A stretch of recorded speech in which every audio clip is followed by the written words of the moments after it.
بسم الله الرحمن الرحيم الحمد لله وكفى وسلام على عباده الذين اصطفى أما بعد فأعوذ بالله من الشيطان الرجيم الذي خلق الموت والحياة. قرآن مجید میں اللہ تبارک و تعالیٰ کا ارشاد ہے، وہ اللہ جس نے موت اور زندگی کو پیدا کیا ہے. اس سے معلوم ہوا کہ اللہ تعالیٰ ہی نے موت اور زندگی کو خود زندگی دی ہے. اگر موت اور زندگی اس نے پیدا نہ کی ہوتی تو دنیا میں کسی کو اس آزمائش کا پتہ ہی نہ چلتا کہ ہم کیوں آئے ہیں اور کیوں یہاں سے جائیں گے. یہاں اس موقع پر حضرات مفسرین رحمہم اللہ تعالی نے یہ نقطہ بیان کیا ہے کہ زندگی پہلے آتی ہے دنیا میں اور موت اس کے بعد آتی ہے. مگر قرآن مجید میں اللہ تبارک و تعالی نے فرمایا الذی خلق الموت والحیات. بہت عجیب بات ہے کہ موت اور زندگی کو اس نے پیدا کیا، تو خلق الحیات والموت کیوں نہیں فرمایا کہ زندگی کو اور موت کو پیدا فرمایا؟ حالانکہ ترتیب دنیا میں یہ ہے، تو اس ترتیب کے برعکس کیوں بیان کیا؟ تو اس میں نقطہ یہ پوشیدہ ہے کہ یہاں موت کو پہلے اور زندگی کو بعد میں اس لیے بیان فرمایا گیا ہے کہ حقیقت میں موت کی فکر، انسان کو اگر موت کی فکر ہو تو زندگی کو صحیح معنی میں زندگی بنانے والی یہی چیز ہے. اسی لیے حضور اقدس صلی اللہ تعالی علیہ وسلم نے ارشاد فرمایا اکثروا ذکر حازم اللذات الموت. روایت میں دونوں الفاظ ہیں، حادم اور حازم دونوں. لذات کو، جن چیزوں میں انسان کو لذت اور مزہ آتا ہے، ان چیزوں کو ختم کر دینے والی چیز، ہضم کر دینے والی چیز، بالکل ڈھا دینے والی چیز کیا ہے؟ موت. اسی لیے حضرت سیدنا عمر فاروق رضی اللہ تعالی عنہ نے اپنی انگوٹھی پر لکھوا رکھا تھا کفا بالموت واعظا یا عمر، اے عمر تم کو واعظ کہنے کے لیے صرف موت کافی ہے. لمبی چوڑی بات، لمبی چوڑی کتاب آدمی سنتا ہے، پڑھتا ہے، مگر اثر نہیں لیتا ہے. موت کو یاد رکھو. اسی لیے حضور اقدس صلی اللہ تعالی علیہ وسلم نے آدمی کو بالکل معتدل رہنے کے لیے کہ اس کو ہر وقت خیال رہے کہ آئے ہیں تو جانا بھی ہے، یہ اگر فکر اس کو ہوگی تب وہ سمجھے گا کہ طہارت کیا چیز ہے، نماز کیا چیز ہے، روزہ کیا چیز ہے، زکوٰۃ کیا چیز ہے، حج کیا چیز ہے. اور یہ تو موٹے موٹے عنوانات ہیں. جیسے عمارت ہوتی نا تو اس میں پلر، جس کو آپ اپنی زبان میں کہتے ہیں، یہ تو پلر ہیں. خالی پلر عمارت کو نہیں کہتے ہیں، یہ تو عمارت کی بنیاد ہے، ستون ہیں چالیے. توحید نہ ہو، اللہ کو ذات و صفات سے ایک جانتا مانتا نہیں ہے وہ، تو اس میں اور مشرک میں کوئی فرق نہیں ہے. دہریے میں اس میں کوئی فرق نہیں، چاہے وہ صورتاً مسلمان نظر آتا ہو. اگر اس کے دل و دماغ میں توحید نہیں رچی بسی ہوئی ہے کہ اللہ اپنی ذات اور صفات میں یکتا اور اکیلا ہے، نہ اس کا کوئی معاون، کوئی فرشتہ ہے، نہ کوئی نبی و رسول ہے، نہ کوئی ولی ہے، اور نہ کوئی شیطان اور دجال ہے، کوئی اس کا معاون نہیں. وہ اپنی ذات میں یکتا اور اکیلا ہے، اور اپنی صفات میں بھی یکتا اور اکیلا ہے. سورہ اخلاص میں یہی مضمون ہے. اگر آپ غور کریں تو سورہ اخلاص ہم لوگ تو چونکہ صرف پڑھتے ہیں، سمجھتے نہیں. تو اب جب ہم نے پڑھا، اور وہ بھی صرف الفاظ پڑھے، معنی نہ پڑھے، اور معنی کی حقیقت جو احکام ہیں کہ کیا چیز کرنی ہے اور کیا نہیں کرنی یہی نہیں جانتے، ساری زندگی گزر گئی قرآن پاک پڑھتے ہوئے. تو یہ مقصد اس کا نہیں ہے. آپ اس غلط فہمی میں نہ پہنچ جائیے گا. ابھی ایک حافظ صاحب نے، جن کی عمر کم سے کم 85 سال ہوگی، انہوں نے مجھے ایک آڈیو بھیج دیا، آڈیو ویڈیو کیا. اس میں ایک دہمنڈا شخص، دہمنڈے کو حضور اقدس صلی اللہ تعالی علیہ وسلم نے ملعون قرار دیا ہے. چہرے انور پھیرا اس سے، ہٹو سامنے سے. اب وہ ملعون صورت میں کیا بیان کر رہا ہے؟ الفاظ پڑھنے سے قرآن کے کیا ہوتا ہے، ناظرہ پڑھنے سے کیا ہوتا ہے، حافظہ کر لینے سے کیا ہوتا ہے. ارے میں نے کہا یہ جاہل مطلق ہے، کس کا آپ نے ہمیں بھیج دیا، کیوں بھیجا؟ کہنے لگے میں نے اس لیے بھیجا کہ یہ بہت ہی عقل کی باتیں کر رہا ہے۔ میں نے کہا کہ شیطان سے بڑا ذہین نہیں ہے، یہ شیطان سے چھوٹے ہی ذہین ہے، یہ ناظرے کی توہین کر رہا ہے، قرآن پاک کے ناظرہ پڑھنے کی، قرآن پاک کو حفظ کرنے کی توہین کر رہا ہے، قرآن پاک کو تجوید و قرات سے پڑھنے کی توہین کر رہا ہے۔ آپ نے اس کا کیوں آڈیو ویڈیو سنا اور دوسرے کو بھیجا؟ کہ مجھے ایک صاحب نے آگرہی کے ایک حافظ صاحب نے بھیجا تھا، میں نے آپ کو بھیج دیا۔ میں نے کہا وہ بھی عقل مند ہے، آپ بھی عقل مند ہیں، دونوں عقل مندی میں شریک ہیں۔ انہوں نے آپ کو ایک گمراہ کن بیان بھیج دیا، آپ نے ہم کو بھیج دیا، ہم کو کیوں بھیجا؟ تو خیر میں نے تقریباً پون گھنٹے ان کو سمجھایا فون پر، تب انہوں نے کہا کہ میں تو اس میں اس کا بیان سن کر ہو گیا تھا کہ ہم نے تو اتنے دن جو ناظرہ پڑھا اور حفظ کیا اس کی قیمت قدر و قیمت ہی گویا کہ ان کے دل و دماغ سے نکل گئی تھی۔ کتنی خطرناک بات تھی۔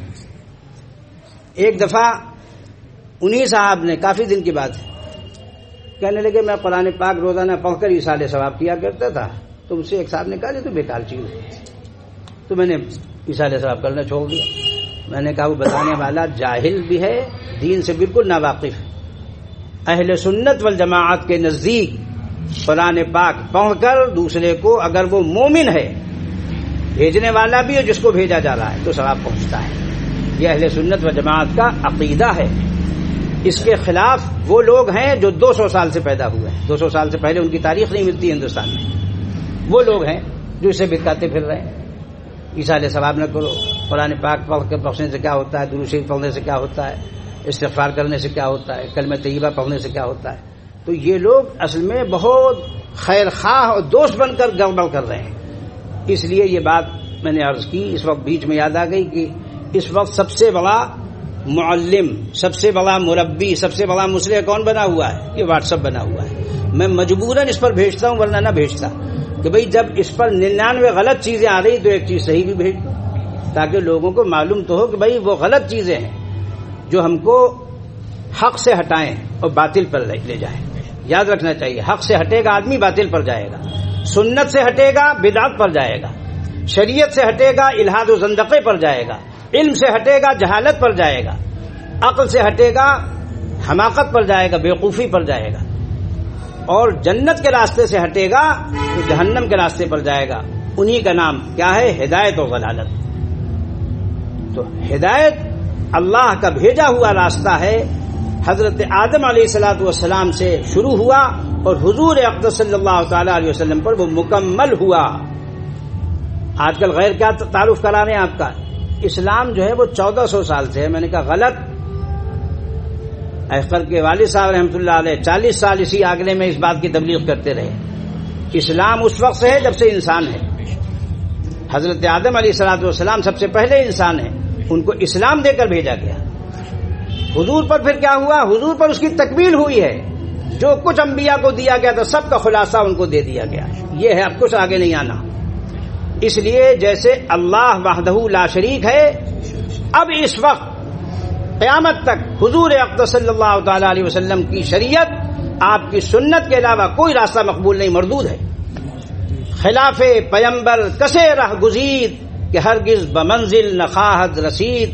شیخ سعدی فرماتے ہیں کہ جو بھی رسول اللہ صلی اللہ علیہ وسلم کے طریقے کے خلاف چلتا ہے وہ راستے منزل پر نہیں پہنچے گا، کہیں اور پہنچ جائے گا۔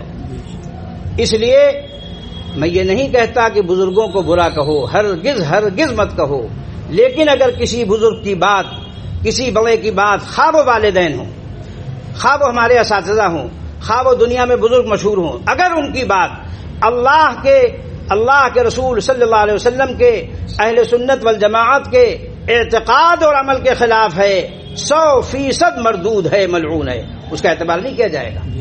کیوں؟ اللہ تبارک و تعالیٰ نے اس کے نمونے بھیج دیے۔ حضرت آدم علیہ الصلوۃ والسلام کا بیٹا نافرمان ہو گیا، معلوم ہے نافرمان ہو سکتا ہے، بیٹا نبی کا نافرمان ہو سکتا ہوا۔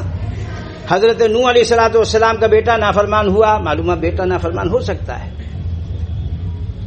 حضرت لوط کی بیوی نافرمان ہوئی، معلوم ہے بیوی بھی نافرمان ہو سکتی ہے۔ حضرت آسیہ کا شوہر فرعون نافرمان، معلوم ہے شوہر بھی نافرمان ہو سکتا ہے۔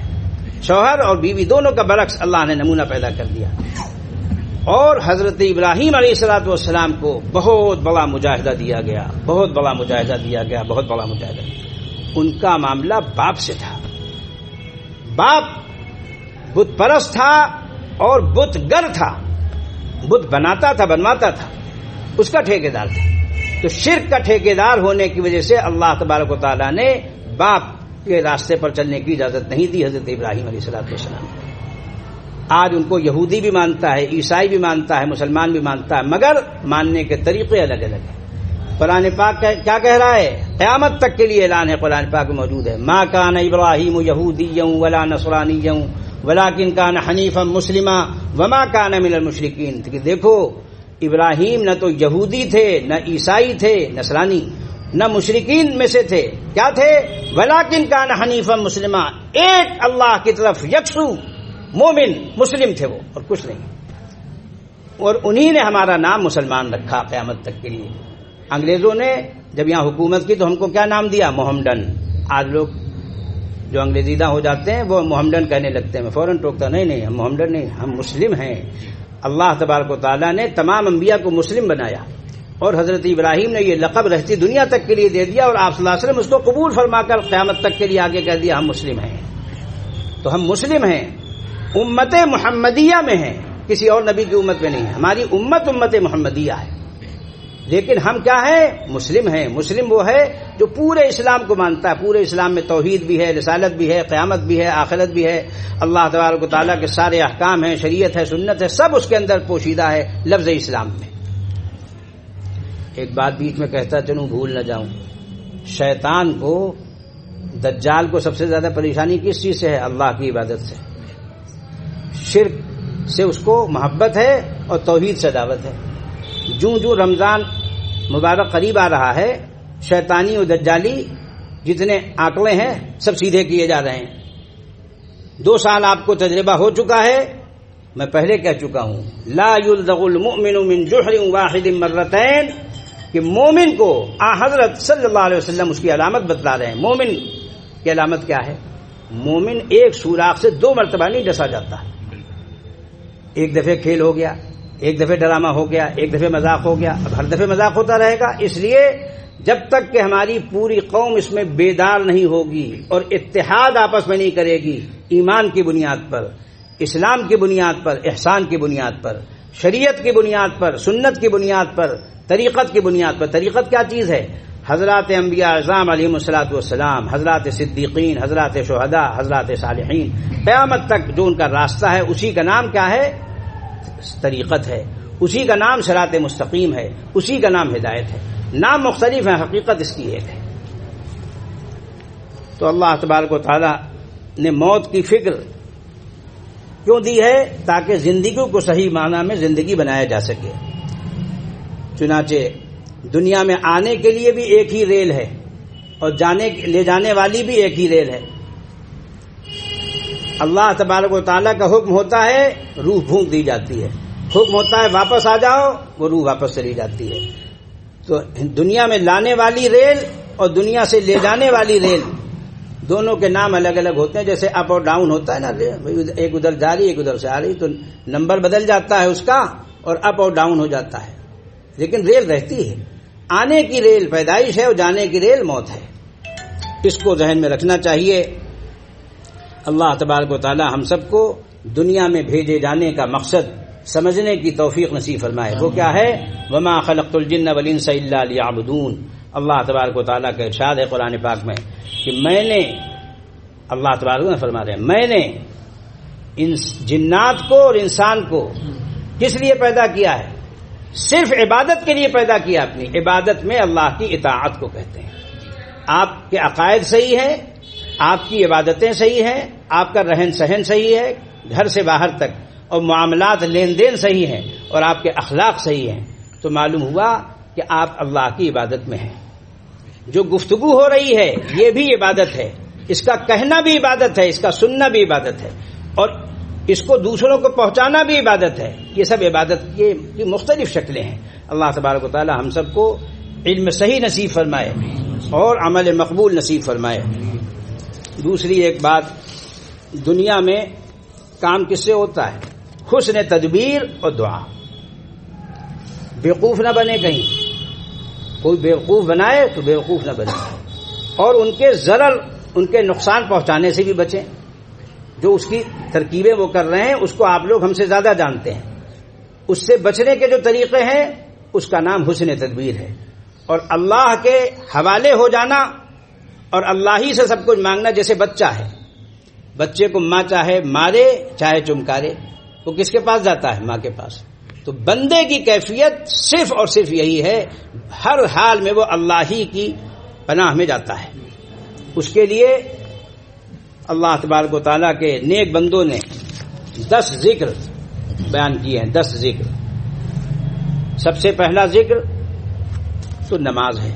اقیم الصلاۃ لذکری، میری یاد کے لیے نماز قائم کیا کرو، میری نماز قائم کرو. کیوں؟ میری یاد کے لیے. تو معلوم ہوا نماز میں جتنی چیزیں ہیں یہ جامع الاذکار ہے.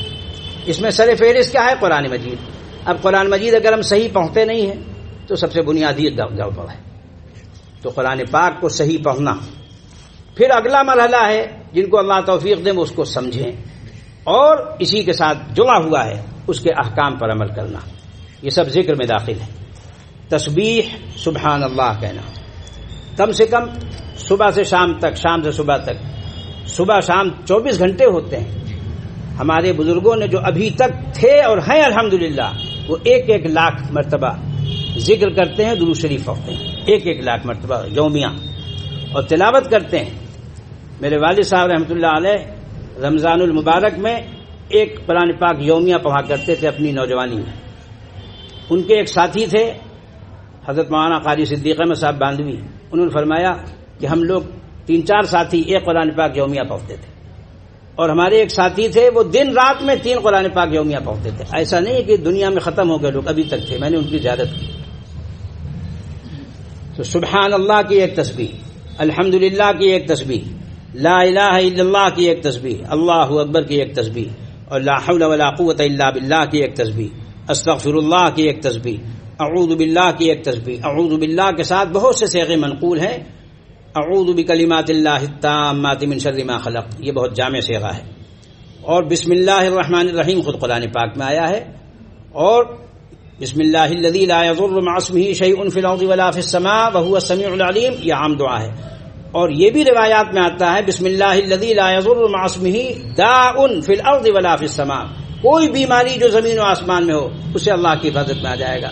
چاہے وہ نسبندی ہو، چاہے پولیو ہو، چاہے کرونا کی پہلی لہر ہو، چاہے دوسری لہر ہو، چاہے تیسری لہر ہو، یا کوئی اور لہرہ لگا دے، سب کی کا علاج بسم اللہ الذی لا یضر مع اسمہ داء فی الارض ولا فی السماء. جتنا پکا اعتقاد ہوگا، سچا اور پکا، دل میں بھی اور زبان پر بھی، تب کام بنے گا. اور